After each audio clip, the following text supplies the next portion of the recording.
घराचा कर्ता होणं, घराचा कर्ता होणं सोपं किंवा सोपी गोष्ट नाही। त्याची अवस्था कशी असते, घरावर जो पत्रा आहे ना, पावसाळ्यामध्ये तो वाजतो, पाऊस आल्यानंतर तो वाजतो, तरी आपल्याला त्याचा त्रास होतो, किती आवाज करतो नाही का। तर तो कोणासाठी करतो, तर तो पत्रा नसेल तर आपण भिजून जाऊ नाही का। आणि उन्हामध्ये ऊन पडल्यावर तो तापतो, तापल्यानंतर आपल्याला गरम होते नाही का, तरी आपण दोष त्यालाच देतो नाही का। म्हणजे असा बाप आहे, म्हणून त्या बापाला कधी दोषी मानू नका। त्याचा अंतरात्मा जो आहे ना, त्याला कधी त्याचा विचार करा। म्हणून बापाने पोशिले मजा शिकविले, बापाने पोशिले मज शिकविले,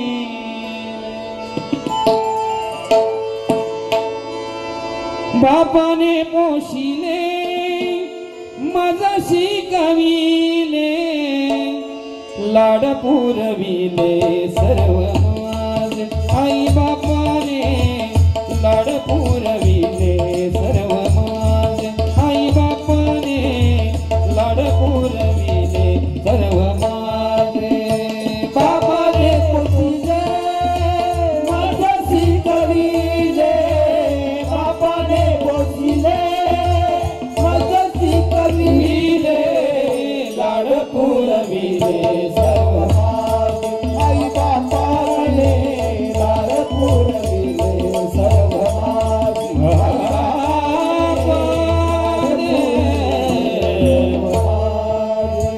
बापाने पोशिले मज शिकविले, बापाने पोशिले मज शिकविले, लाड पुरविले सर्व माझे, आई बापाने लाड पुरविले सर्व माझे,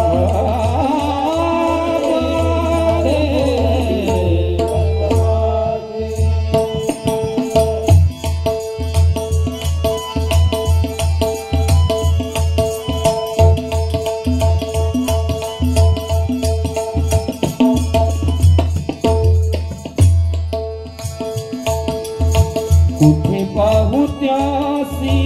उद्या मी घरात, कुठे पाहू त्यासी उद्या मी घरात, कुठे पाहू त्यासी उद्या मी घरात, कुठे पाहू त्यासी उद्या मी घरात, कुठे पाहू त्यासी उद्या मी घरात, कोठे पाहू त्याचे उद्या मी घरात, कोठे पाहू त्याचे उद्या मी घरात, कोठे पाहू त्याचे उद्या मी घरात। दासाने असं का म्हटलं, कुठे पाहू उद्या मी घरात, कारण 10 दिवस तुम्ही जी अस्थी आणल्याच्या नाही, त्या अस्थीमध्ये तुमचं बापाचं औषध होतं, परंतु तो पण आज तुम्ही गंगेचे हे पाणी सागरी मिळाले, त्याप्रमाणे त्या अस्थीनं तुम्ही विसर्जन केला, आणि तो बापाचा शेवटचं आयुष्य सुद्धा त्या गंगेत वाहून गेलं। म्हणून कोठे पाहू त्यासी उद्या मी घरात, पाहू त्यासी उद्या मी घरात, कोठे पाहू त्यासी उद्या मी घरात, कोठे पाहू त्यासी उद्या मी घरात, आठवणात दुःख किती रे, आठवू मनात दुःख किती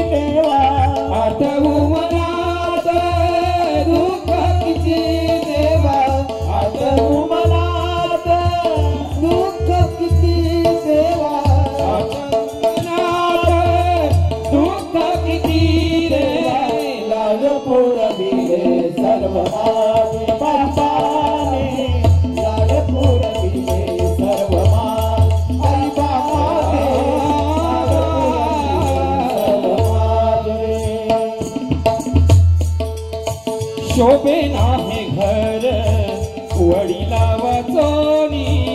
शोभे नाही घर, वडिला वाचोनी शोभे नाही घर, वडिला वाचोनी शोभे नाही घर, वडिला वाचोनी, वडिला वाचोनी,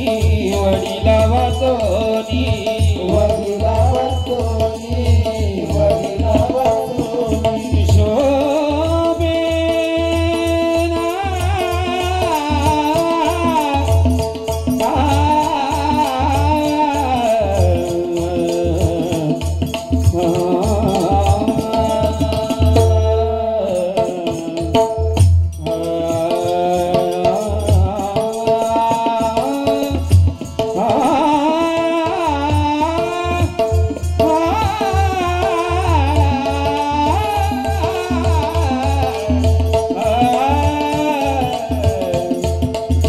वडिला वाचोनी, वडिला हो शोभे नाही घर, वडिला वाचोनी शोभे नाही घर, वडिला वाचोनी शोभे नाही घर, वडिला वाचोनी शोभे नाही घर, वडिला वाचोनी राहू मी भिवणी आता कोणा, राहू मी भिवणी आता बोला राहू मी भिवनी, राहू मी भिवणी आता कोणा, राहू मी भिवनी आता कोणा, लाड पुरविले सर्व माझे आई बाबाने, लाड पुरविले सर्व माझे आई बाबाने,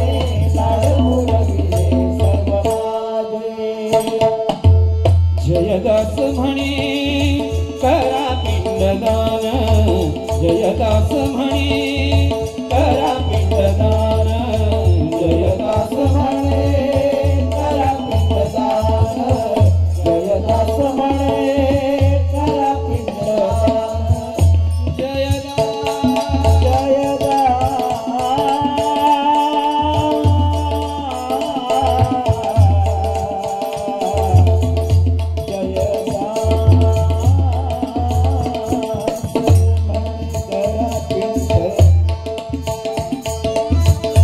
ते पिंडदान आज आपण करून आलो नाशिकवरून, नाही का? ही आपल्या समाजामध्ये ही परंपरा, त्या परंपरेचा एक इतिहास आहे महाराज. एखादा पुण्यात्मा स्वर्गलोकी जात असताना जर त्याला काही पुण्य जर कमी पडत असेल तर जीवनामध्ये जे आपण केलेलं पुण्य आहे त्यातील थोडंस पुण्य आपण त्या पिंडावर दान करतो आणि त्या पुण्यात्म्याला स्वर्गाचं दार उघडं करून देतो. तो आजचा क्षण तो त्या पुण्यात्म्याच्याही जीवनामधील भाग्याचा क्षण आणि आपल्याही जीवनातील भाग्याचा क्षण. म्हणून शेवटच्या कडव्यामध्ये जयदास महाराज सांगतात, जयदास म्हणे करा पिंडदान, जयदास म्हणे करा पिंडदान, जयदास म्हणे करा पिंडदान, जयदास म्हणे करा पिंडदान.